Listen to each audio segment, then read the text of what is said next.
Next, a group of women judges discuss the challenges of maintaining their independence in a judicial system that is increasingly subjected to partisan issues. Speakers include one of the Florida judges involved in the 2000 Bush v. Gore case and an Iowa judge who lost her job due to her ruling on same-sex marriage. This was co-hosted by the National Constitution Center and the National Association of Women Judges. It's an hour.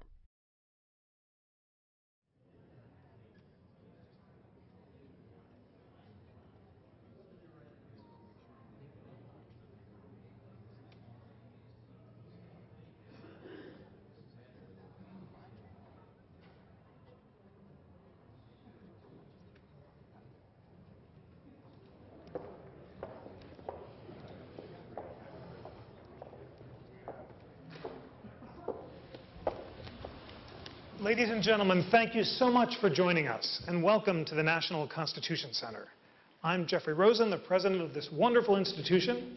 The National Constitution Center is the only institution in America chartered by Congress to disseminate information about the U.S. Constitution on a nonpartisan basis.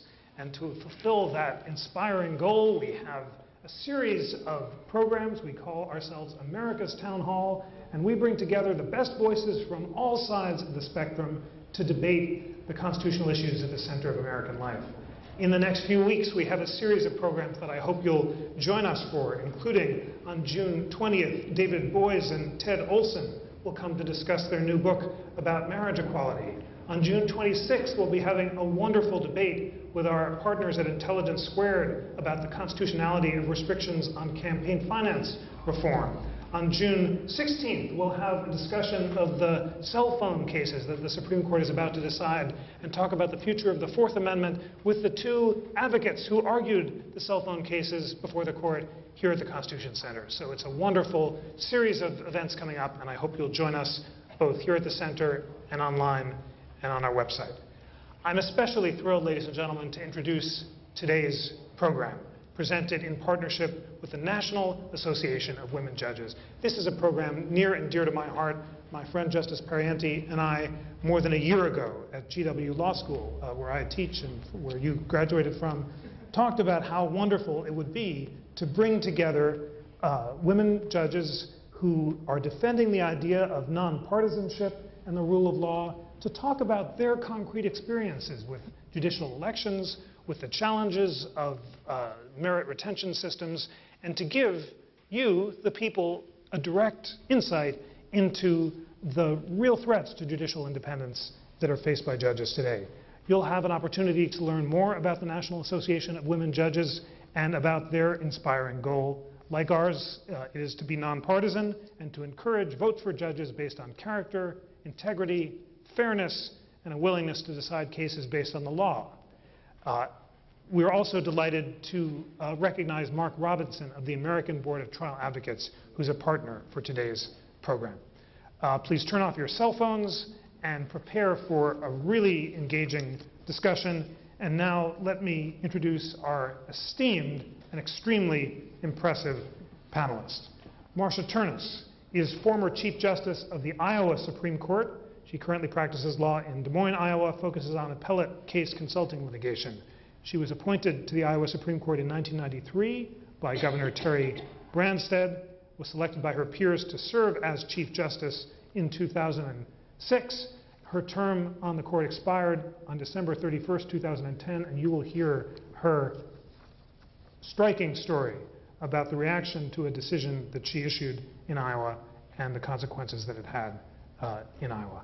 Justice Barbara Pariente has been a justice of the Florida Supreme Court since 1997 and served as Chief Justice from 2004 to 2006. She has been involved in her time on the court with several notable cases, including the Bush v. Gore case from 2000, the Michael Schiavo case from 2004, some fascinating cases that we've discussed involving dog sniffs and searches and seizures. You've had an amazing run, Barbara, and you've also had some extremely sobering reactions to your decisions as well, and we're going to learn about them.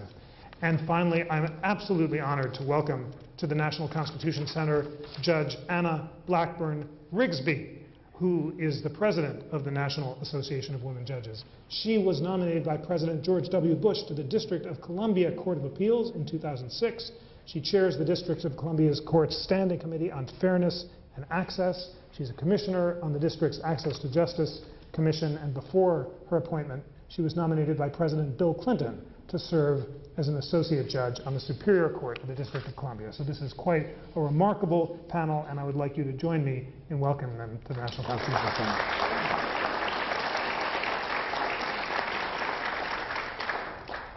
Judge Turnus, we're going to begin with you.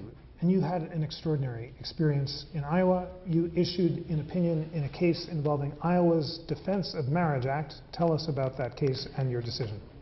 Well, our court had an appeal from 12 same-sex couples, 12 individuals, 6 same-sex couples who had been denied a marriage license in Iowa based on Iowa's version of the Defense Against Marriage Act.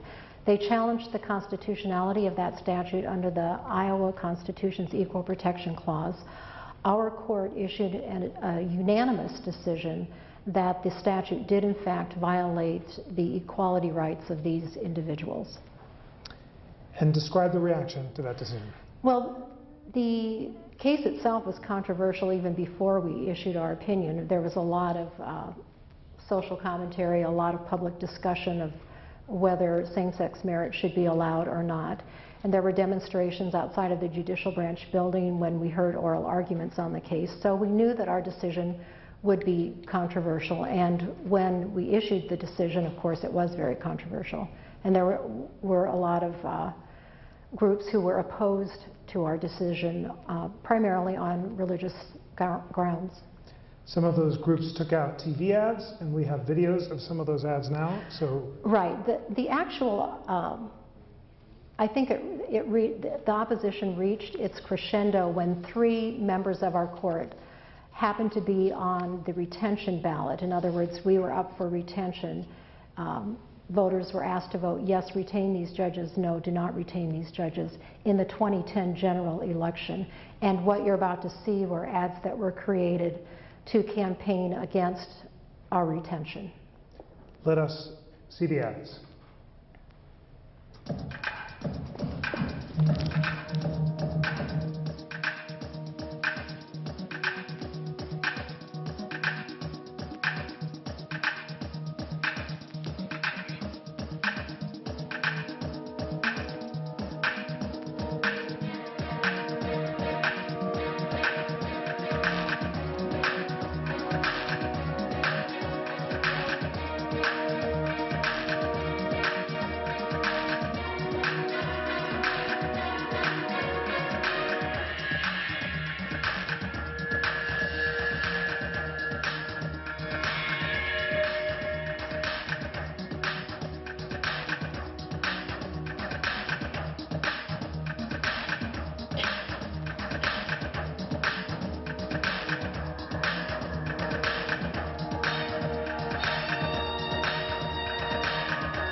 Activist judges on Iowa's Supreme Court become political, ignoring the will of voters and imposing same-sex marriage on Iowa. Liberal, out-of-control judges ignoring our traditional values and legislating from the bench, imposing their own values on Iowa. If they can usurp the will of voters and redefine marriage, what will they do to other long-established Iowa traditions and rights? 3 of these judges are now on the November ballot. Send them a message. Vote no on retention of Supreme Court justices. Judge Turnus, I'm going to ask you in a moment what your reaction was to those ads, but first let me ask, what was the effect of those ads? Did you keep your seat? We did not keep our seat. None of us were retained. And I will point out, only the second ad actually was on TV. The first video that you saw is, I think, about a 2-minute video that was circulated within the religious community in Iowa, which was kind of used as a grassroots structure to organize a no vote on the retention ballot. And do you think that the ad was responsible for your defeat? I'm sure it contributed. I don't know what single action they took resulted in our non-retention. But public opinion at the time, based on polling done by the Des Moines Register, showed that the majority of Iowans opposed same-sex marriage. So they certainly had a receptive audience in terms of whether people agreed with the decision or not, just on social grounds.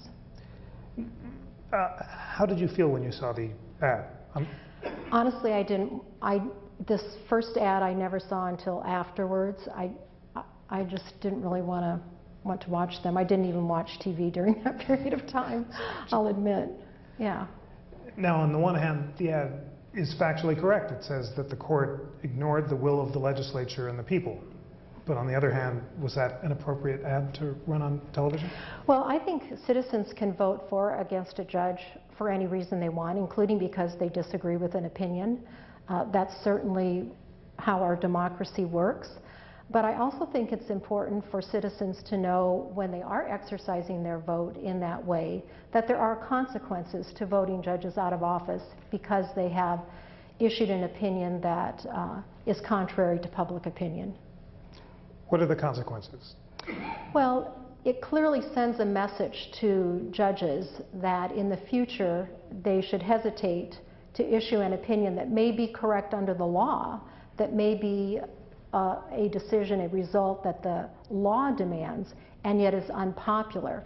They're telling those judges to check the opinion polls on the issue and follow those rather than following the law. And that's a very dangerous message to be sending. It was exactly the message intended by those who opposed our retention. They said on their website, we intend to send a message across Iowa and across the country that judges ignore the will of the people at their peril. And so it was a message of intimidation, and certainly the fact that we weren't retained, that voters bought into that, sent a message to judges by citizens: we want you to follow what we think the law ought to be rather than what the law is. Do you think that message has changed the way judges are deciding cases now? Well, I think we're naive to think that it doesn't have an impact on judges, whether it's consciously thinking, gosh, if I make this decision, I'm going to make this group mad or big business will come after me, or whether it's just that subconscious knowledge in the back of their minds that maybe they don't even realize is there. Sure, I think it has an impact, but it's not measurable, but judges are human. I don't think as a citizen I'm comfortable with them having to worry about whether they're going to keep their job. It shouldn't be about the judge keeping his or her job. It should be about enforcing the constitutional rights that we value. What was unusual about your case? Have there been previous examples where all 3 judges were voted out because of an unpopular decision? We had never had a retention election that was controversial. In fact, I had had 2 prior retention elections. This is my 3rd. And I actually remember, I think it was my first retention election when somebody came into my office the day after the election and asked me, well, how much of the vote did you get? And I had forgotten that I was on the ballot. That's how much they were just, they were just not controversial. And remind the audience, the merit selection and retention system is a nonpartisan system, right, where you're selected because of your abilities and stellar credentials, not because of your politics. Right. The intent of a merit selection system, also known as the Missouri Plan, and I believe Florida has the same plan, is that a nonpartisan commission composed of laypersons and law-educated persons, licensed attorneys, interview applicants, and based on the applicants' professional qualifications, their integrity and character, choose the 3 most highly qualified individuals, and those names are then sent to an appointing authority. In Iowa, it's the governor, and the governor has 30 days to appoint the person, appoint the new judge from among those 3 nominees. The intent is to take politics out of the appointment process, and then the retention election is a way to involve voters and give them an opportunity to remove judges. You know, mistakes can be made, and notwithstanding the merit-based commission system, if a judge proves unfit or becomes unfit, then they can be removed through the retention ballot. We'll talk more with all your colleagues about what has changed, but I want to know what was unusual about this case. Was it the nature of the topic of marriage equality? Was it the new technology of the internet? Why did it happen in Iowa? Well, I think it happened in Iowa because of the issue, and I really think all the money that poured into Iowa came in because it was a startling decision in the heartland. It was startling because it was unanimous, and the individuals who opposed same-sex marriage felt, you know, we have to stop this now. And the only way we're going to do it is to intimidate other judges in other states so they won't do what the Iowa Supreme Court did, and by removing us from office, that was the message they intended to send. Obviously, you can see from the videos that the internet, YouTube, media, all that made it easier for them to sell their message.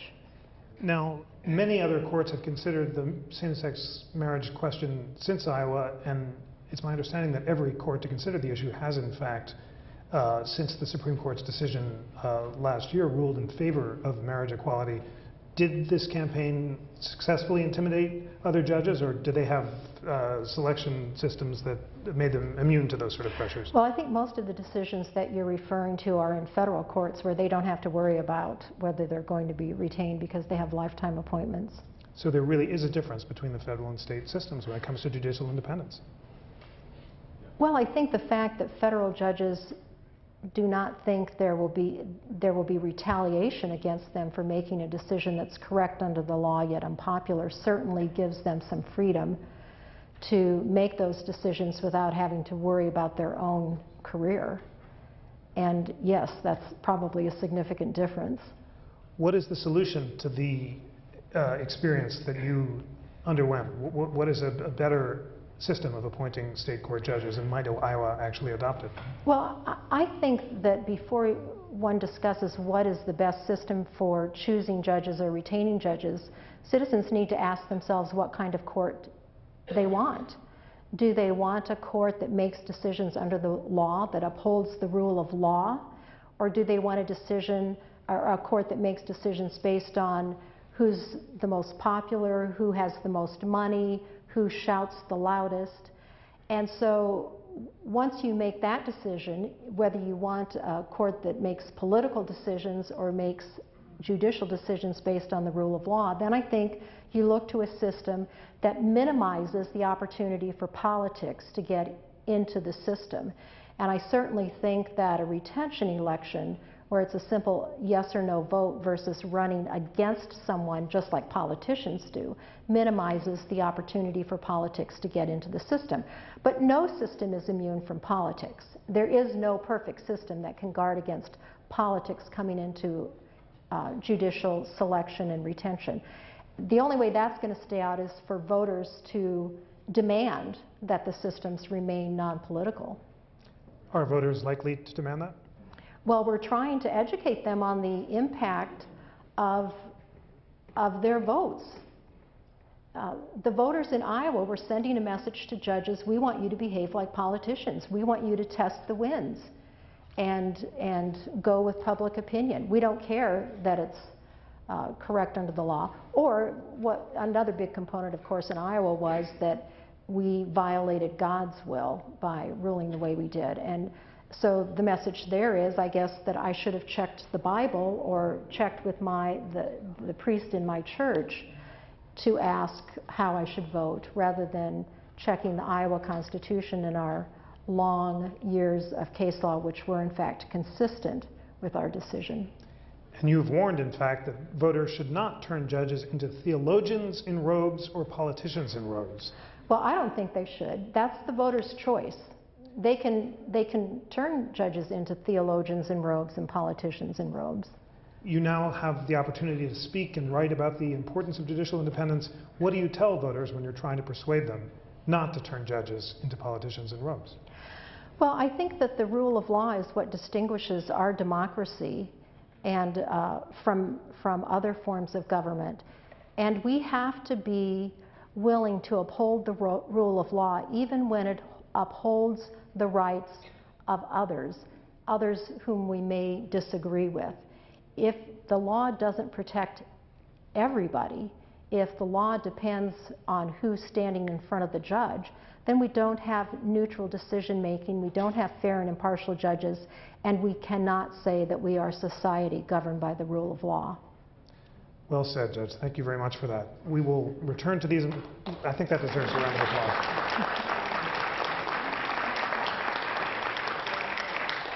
We'll return to these important questions in a moment, but I want to turn now to Justice Pariente.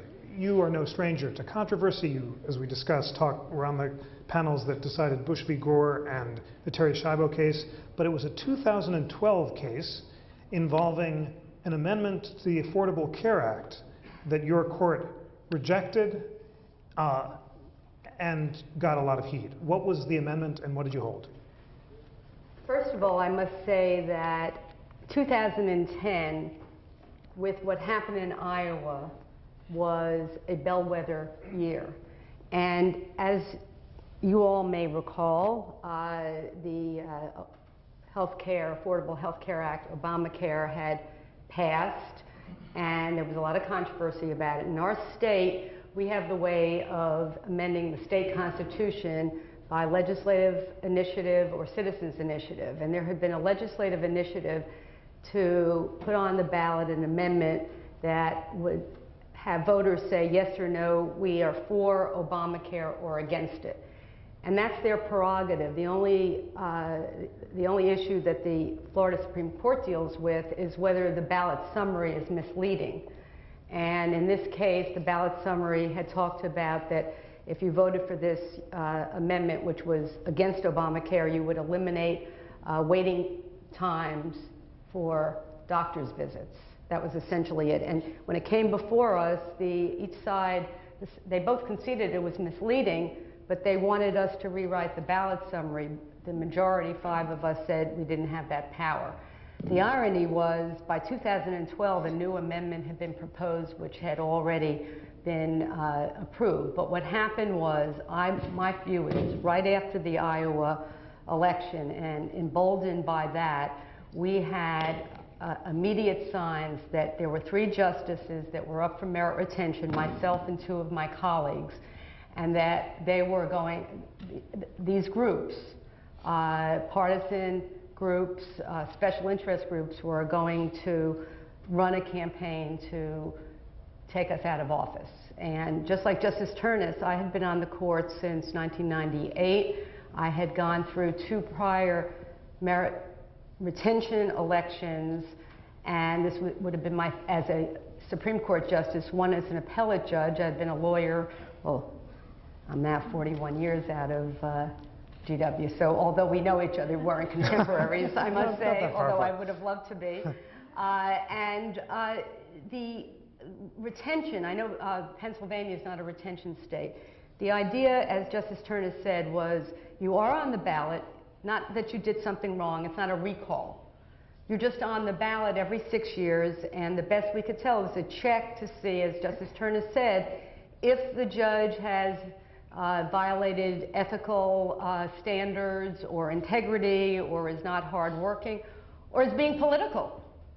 It's a chance for the voters. But the problem is that there's a low level of knowledge about why the judges are even on the ballot. Because again, under our federal system, what did the founding fathers do but put life tenure to avoid judges being beholden to the will of the king, the will of those in power. So our election was not really about a single decision, because it was about 16 years of just saying we had ruled in ways that were against the mainstream, against popular opinion, and that type of situation. So we didn't have a hot button issue, but nevertheless we had a very vigorous campaign to oppose the justices. We made a decision different than Iowa, seeing what happened, is that the justices were not going to just let this happen. So we had ways to organize, again, judges are very restricted, to try to educate the voters on what was at stake. And that continued over really a 2-year period. Well, let's see the ad, which, as you said, raised several issues, and then you'll talk about your response. And this is a compilation of what ran. Like a mixtape of Yes. judicial attack ads. Yes. Let's take a look.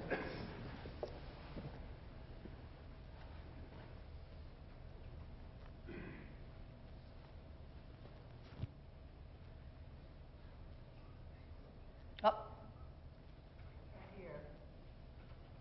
We will try again for the volume, and we can do voiceovers. And one more was a criminal case, which I'll explain. On a day such as this, in a parking lot like this one, Gene Bickner, 38 years old, was victim of 2 horrendous attacks. Barbara Perriente, Peggy Quint, and Fred Lewis threw out the conviction, citing a never-before-recognized legal technicality.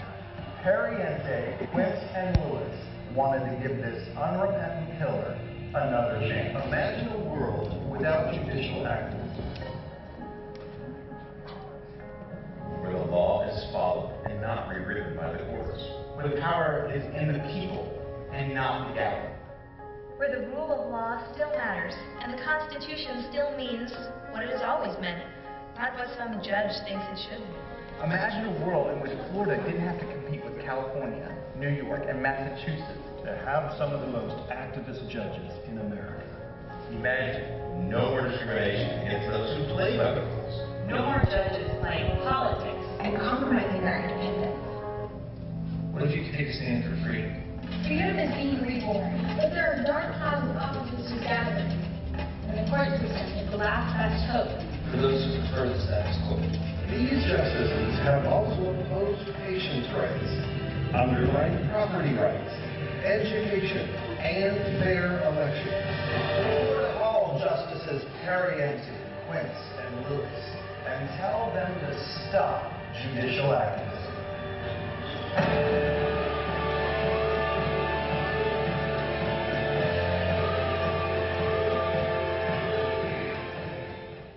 America needed healthcare reform, but was the new healthcare law the right reform? It gave Washington more control over our healthcare, and it will cost trillions.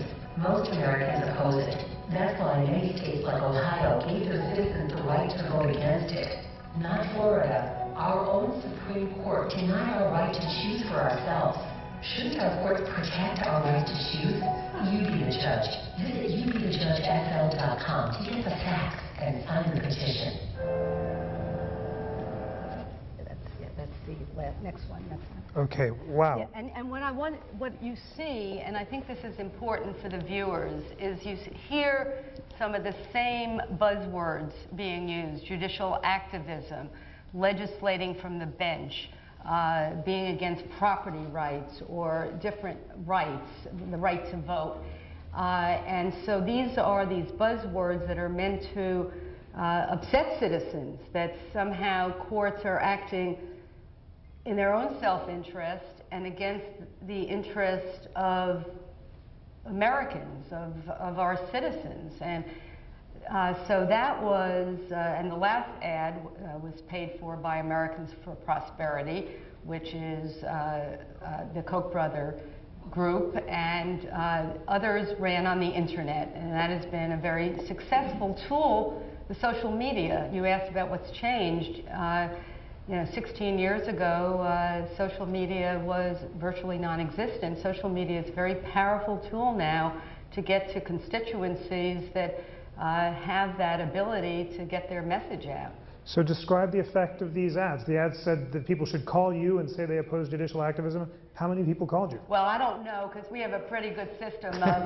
We learned about it after Bush v. Gore that we didn't really want calls to our offices. But we ended up in Florida not only having different groups opposing us, but by October, the Republican Party of Florida had come out against us using a decision.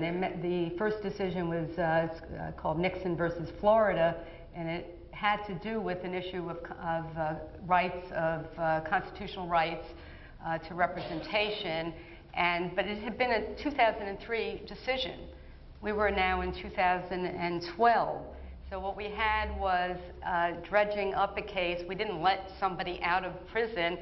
The issue was they were going to get a new trial. And that was used as if, because this issue of being soft on crime, again, is another theme as opposed to protecting constitutional rights. In the end, and I say the Republican Party, it would be just as bad if it was the Democratic Party coming out in a nonpartisan state for or against judges. That was the whole reason in our state that judges became nonpartisan.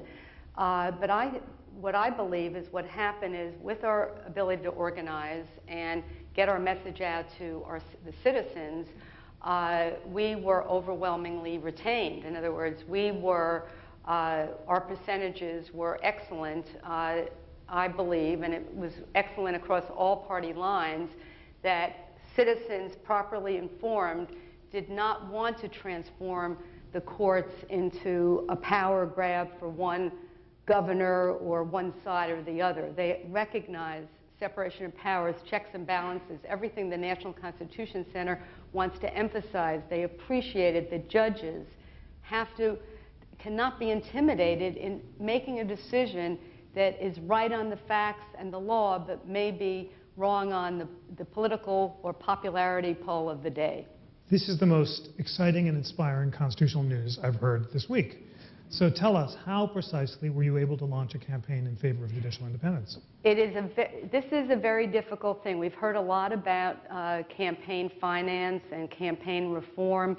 It is a particularly problematic issue for the judiciary, because judges are not there to raise money. We are prohibited from raising money, at least in the state of Florida and I think in other merit retention states. So committees have to form to assist you. Well, those are going to be lawyers that may appear before you. That's why we're so pleased to have the American Board of Trial Advocates, which is a bipartisan, nonpartisan organization of lawyers understanding the threat. It's not about being for business, against business, for consumers, against consumers. It's about judges who, when everyone comes into the courtroom, that they are going to get a judge who will look at the facts, look at the law, and not look at who the litigants are and decide that case. So it was, I believe, a triumph for fair and impartial courts, but as Judge Blackburn-Rigsby will tell you, we're seeing this crop up across the country. How does it work? What are the mechanics? Do you do social media ads about the importance of judicial independence? Well, again, that takes, in a state like Florida, where to run a statewide ad for a week would cost $1 million. We didn't have anything close to that.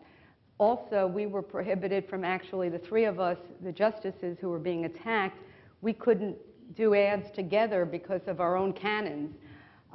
So we did use effectively going to editorial boards.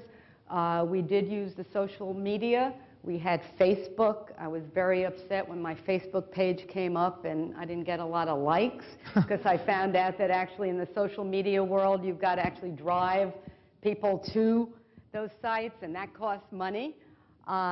We did have independent groups that did run ads for us, but I really don't know the mechanics of it because under campaign laws you can't coordinate with third-party groups. It is the idea of campaigning, and I know there are states that have wonderful judges, but the idea for judges campaigning, it's really contrary to what we are about. Just like Justice Turner said, she didn't want to see those ads running against us. You know, we want to, it's not like we're in an ivory tower, but we want to be insulated from what you see on TV, what the public opinion poll is of the day, because public opinion changes. I bet if Justice Turner had that decision today, the public opinion would be different. You can't make a decision. Brown v. Board of Education would have never been decided if it was based on popular opinion, certainly not in the South. As we've discussed, you've been part of the most controversial cases on your state court. Has something changed? Is the polarization worse, or does your inspiring counterexamples show that, in fact, technology can be used to defend judicial independence? I think it's going to take all of us. There are over 300 million Americans. You know, in Florida, we have 16 million Floridians. We can't do it alone. What's unique about what we're doing is judges and former judges speaking out about it, because it's one thing for lawyers to speak out, no offense, law professors, but... Sorry for my sins. I'm on leave right now, sabbatical. So.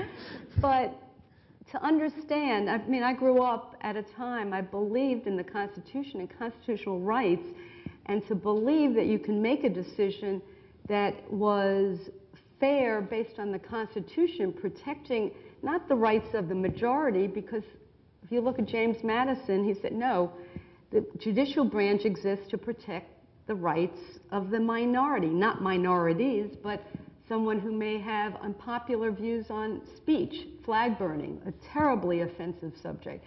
And so if judges feel that they have to put their finger up to the wind to make this decision, as Justice Turner said, it has a terribly intimidating effect on it. You know, right after our election, there was a pension case, and the majority ruled that the pension law that had been passed by the legislature was constitutional. That did not make teachers happy, or unions. So next thing we see, well, the union's saying, who are those people? We're going to vote against them next time. So that's not a good thing. So I guess the answer is we've got to continue the conversation and realize that if we want to celebrate the rule of law and what's great about our country, we've got to protect our judges from politics. That deserves a round of applause as well. Just one more question before I turn to Judge Blackburn-Rigby. When we met, I saw you at a public panel, and you were asked the obvious question that you must be asked everyone. Wasn't your court being political in Bush v. Gore? And you had quite a powerful response to that as well. Yes, I did. I said, well, what I said was, what the message from our court was every vote should count. We weren't dictating a particular result, and that we had many opportunities during the 6 weeks of litigation to come up with a decision, because there was only 600 votes that separated Bush from Gore, to come up with decisions that would have given the election to Gore. How would we come up with it if we were saying there should be a statewide recount where votes undeniably had not been counted where they had intended to be? So we felt, the majority of us felt that we were really vindicating the best tradition that every vote counts. So no, I, to this day, will defend what our court did as being consistent with the precedent of the court and of the states who make sure that elections are conducted fairly. And I think that at that point we were discussing whether it was the Supreme Court had acted politically or our court. That's what's not good, for someone to say, well, we liked your decision because we wanted Gore, or we didn't like your decision because we wanted Bush. That wasn't what was at stake. And so I would defend very much what the Florida Supreme Court did in 2000. Great, thank you so much for all that. Judge Blackburn-Rigby, you are the president of the National Association of Women Judges, and thank you, first of all, for your leadership of this wonderful organization. Thank you. A round of applause for that, sure. I think all of us are persuaded by the crucial function you serve. So the experience of Justices Turnus and Pariente is not unique across the country. From Kansas and North Carolina to Washington, Texas, and most recently Oklahoma, there have been a series of high-profile attacks on judges. Describe some of those attacks. Tell us about what's going on in Oklahoma, for example. Well, I first have to say that the fact that we're having this discussion here at the National Constitution Center is so important, and that we have so many people here engaged in this conversation with us, because one of the issues of concern and one of the reasons why the National Association of Women Judges cares about this issue so deeply is that the independence of our judiciary, the fact that we have fair, open courts that are supposed to dispense justice and ensure access to justice for all, is a cornerstone of our democracy. And the design was that we would have three independent branches of government that had specific and important functions. And when we begin to overly politicize the judicial branch, which traditionally was the branch that was supposed to be one that had the more ability to make decisions based on case-by-case determinations of the law and the facts. When you blur those lines with the legislative branch, where the legislators are elected by popular support of the constituents and they have a constituency to report to, you begin to blur the roles and the functions. And one of the examples you've heard about Iowa and Florida. Recently in the news, we heard about Oklahoma, where their high court voted to stay initially execution there until they could get a little more information about the lethal injection manufacturer, because there were some concerns. And there was a public outcry and threats to impeach those justices who voted to stay the execution. The decision was changed or reversed or modified, and the execution went forward. And many of you heard the stories of the excruciating nature of the particular execution because the lethal injection was flawed in some way. And we think about our Eighth Amendment, that we should not have cruel and unusual punishment. And the manner in which the execution was carried out, I think, met, unfortunately, that standard. But that's just one example. There are examples in other parts of the country. And I think where the National Association of Women Judges comes in, we are an organization of women judges at all levels of the judiciary. And we have male judges who are our colleagues, who are members of the bar. But we're in all 50 states, trial, appellate, administrative, military judges, Indian tribunal judges. The important thing is, I think a lot of people just don't know a lot about the judiciary and what judges do every day until one of our loved ones, family members, friends has to go into a courthouse. And that is a part of the problem. And I think what Justice Turnus and Justice Pariente have talked about, and what judges and lawyers in the community need to do more of, is talk like this. And so the Informed Voters Fair Judges Project is a civic education program of the National Association of Women Judges to do just that. We go into communities all across the country and talk about why fair and impartial courts are important to you, not just important to the judge. And judicial independence and an independent and fair judiciary is not about the judge. It is about the community, it's about the people, and about our democracy. And so we've collaborated with many organizations like the National Constitution Center, local civic groups. It's a nonpartisan, non-political effort just to talk about what you should look for in a judge. You know, when you go into a courthouse with your elderly parent and you have a will probate dispute, you should expect the judge will look at the facts of your case, and not that a judge has a preconceived notion or agenda about how this kind of case or this kind of litigant should be treated. And sometimes when you have these moneyed influences from outside of the jurisdiction coming in that signal to a judge, if you don't do this in this way, you better watch out. I think that affects the rule of law. And I don't know, I just will share a story. Justice Pariente and I participated in a global judicial conference involving women judges from all over the world, 500 different countries. And I tell you that they in many ways look to our system where the judiciary is fair and independent, or conceived of to be that way, because there are pressures that come into bear in other systems.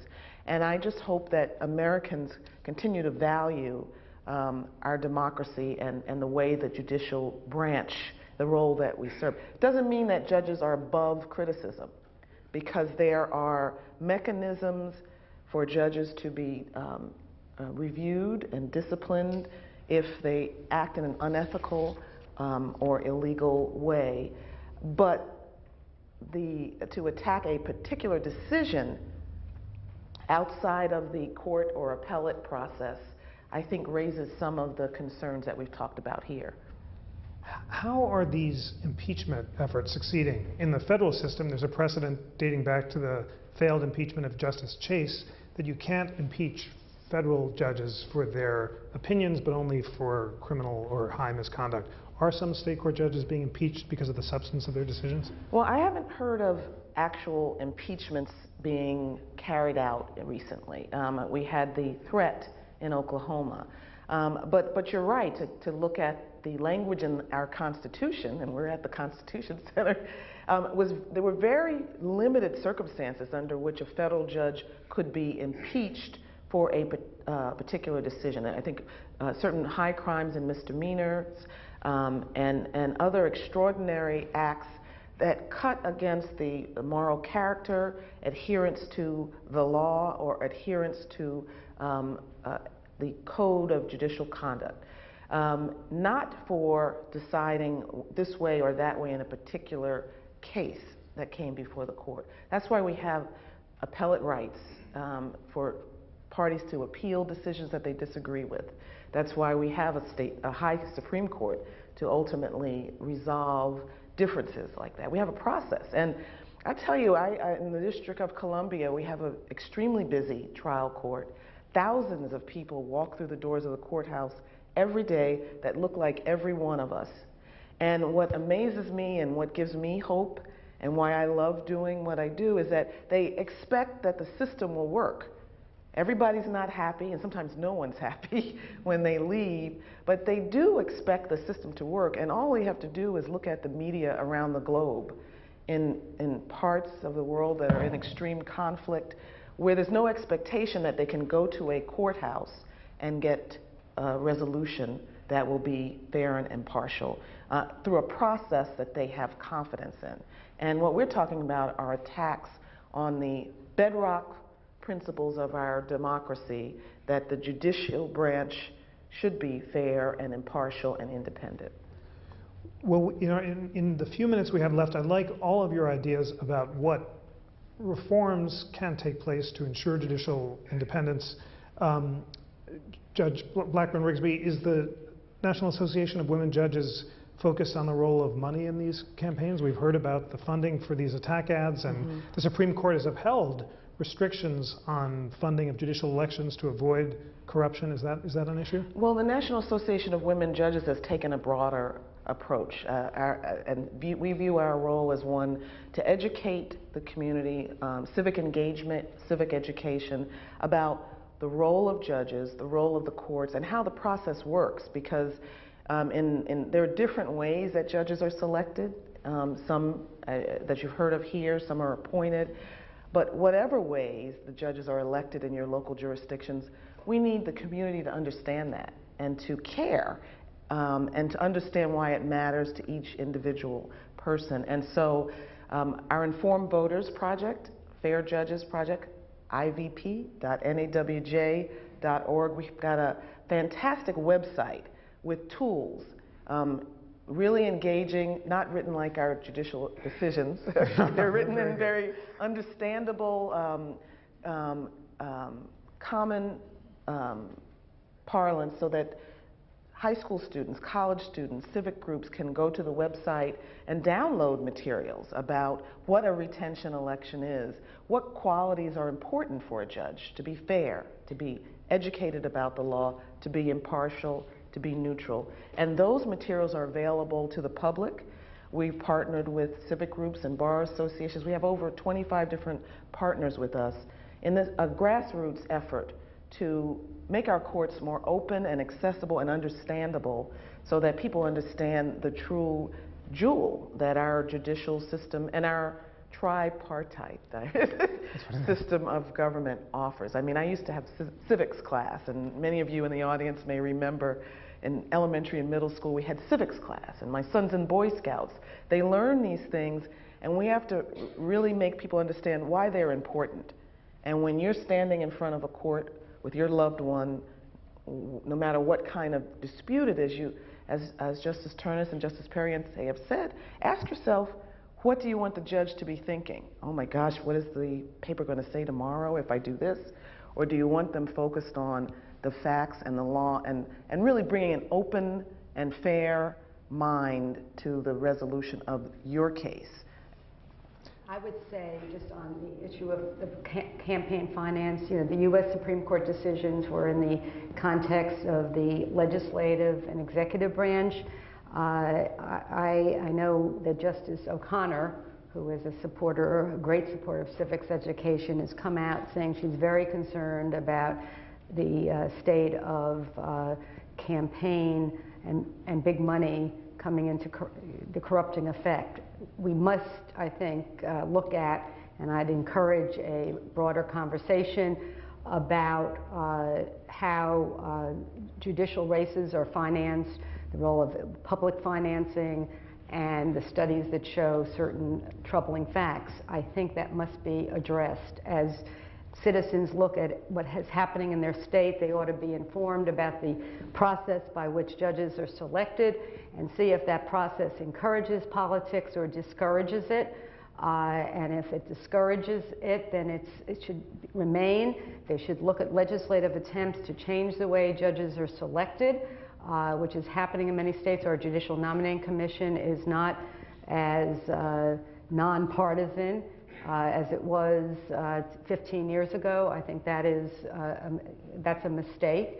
So but we can't sit here and say, well, if you're from a partisan state where, like in Texas, judges are elected still as Democrats and Republicans, we're not going to say today, well, we think that system is going to encourage politics. I would let the citizens and voters think, well, if you're running as a Democrat or Republican, doesn't that sound political? So the only thing I would love to do, because I know we started a little late, but it's also live stream, if we could show the Justice O'Connor video, or do we have time for that? We certainly will have time. It's a great video. I want to give Justice Turnus the last word, and then we will watch this wonderful video, which has been nominated for an Emmy. Justice Turnus, you have lived this. You've heard our discussion.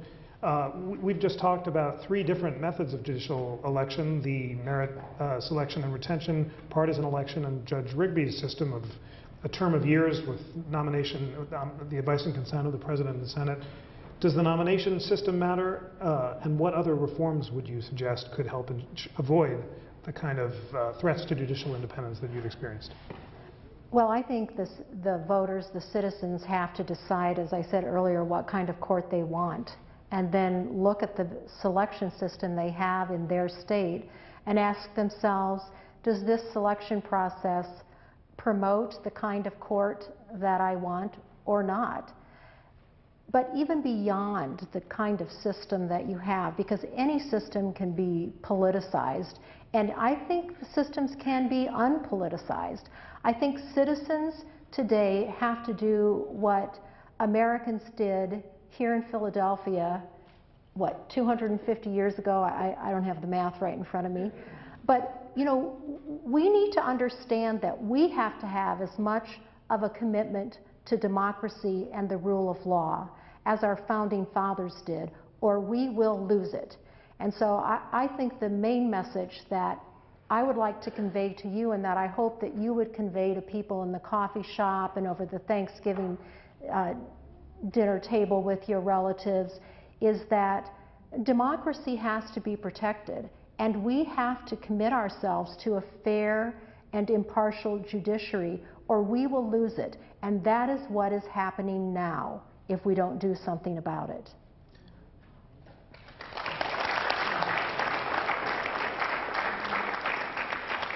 Each of you is just knocking it out of the park. This is just this is really inspiring. And we're about to hear this great video nominated for an Emmy featuring our wonderful board member and the leader of civics education and the defense of judicial independence in America, Justice Sandra Day O'Connor. Let us watch this video. Who's a member of the National Association of Women Judges. Forgive me, let's not be proprietary. And has done this in conjunction with our Informed Voters Fair Judges Project. Thank you for that, Judge. Let's watch the video.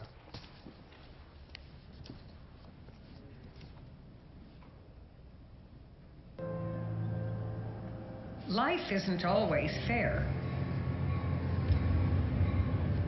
But all of us want to be treated with fairness. It seems we were born that way. Before we can read or write, we know what fair feels like. We know what fair feels like. None of us have to be taught how to say, that's not fair. The first lessons we learn at home and at school are how to be fair. Everyone gets a turn, no cutting in line, share what you have. It seems so simple until you try to do it. Because even though we all want fairness, we don't always agree on what's fair and what isn't. Stripped down to its core, fairness is treating others the way you want them to treat you, and knowing they will treat you the same way. It's playing by the rules, even when you don't win. Because the same rules apply to everyone. Life may not be fair, but the rules we live by must be. In America, fairness is the foundation of our laws. But you won't find the word fair or fairness anywhere in our Constitution or Bill of Rights. And there's a very good reason why you won't. Our founding fathers and mothers were smart. They knew it is impossible to find what's fair and what isn't in every situation. So they created one branch of government devoted to fairness. A third branch of government equal to the others. A branch whose one and only job is to decide what's fair. It is the judicial branch. It is made up of our nation's courts and judges. Judges who don't represent one group or party versus another. Judges who don't make decisions based on their personal opinions. Impartial judges who apply the law without playing favorites. Free from fear or sympathy or prejudice. Free from the influence of special interest groups. Free from emotions that fuel our country's most divisive debates. Judges who don't bend the rules. Judges who don't bend to pressure. Judges who stand for one thing and only one thing. Fairness. It isn't flashy work.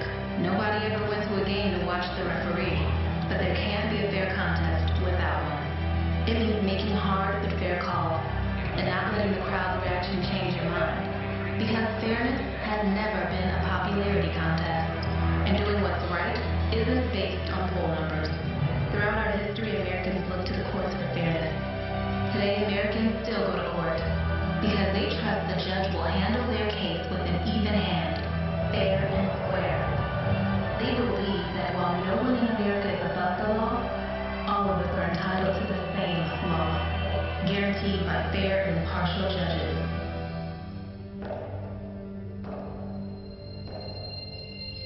In this country, our courts are the great levelers. In our courts, all men are created equal. I'm no idealist to believe firmly in the integrity of our courts. That is no ideal to me. That is a living, working reality. Harper Lee's words from To Kill a Mockingbird, spoken by Atticus Finch, are true. I have seen that reality. I have worked alongside judges and justices dedicated to defending the integrity of our courts.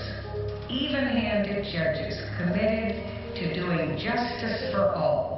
Impartial judges who stand outside politics and partisanship, free from the influence of special interests or particular groups and causes. Because when a judge does what is right according to the law, when a judge decides each case strictly on the merits, when a judge gives every case and every person the same treatment, our courts are what they have always been and must always be: fair and free.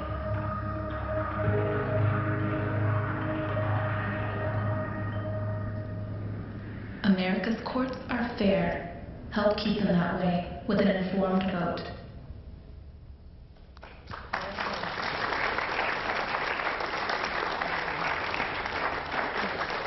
Wow. Ladies and gentlemen, there are many inspiring moments at the National Constitution Center, but I can think of few more meaningful than this great partnership with the National Association of Women Judges, a fellow institution dedicated to this crucial ideal of nonpartisan justice. And for me, the takeaway from this superbly illuminating discussion is that you have a role to play in this conversation. It makes a difference whether in communities and across the nations there are conversations about the importance of judicial independence. It can make the difference between fair and principled judicial system and one in which threats to judicial independence reign. So I hope you'll all go out and remember this, spread the word, and please join me in thanking these three distinguished judges for their service to this country.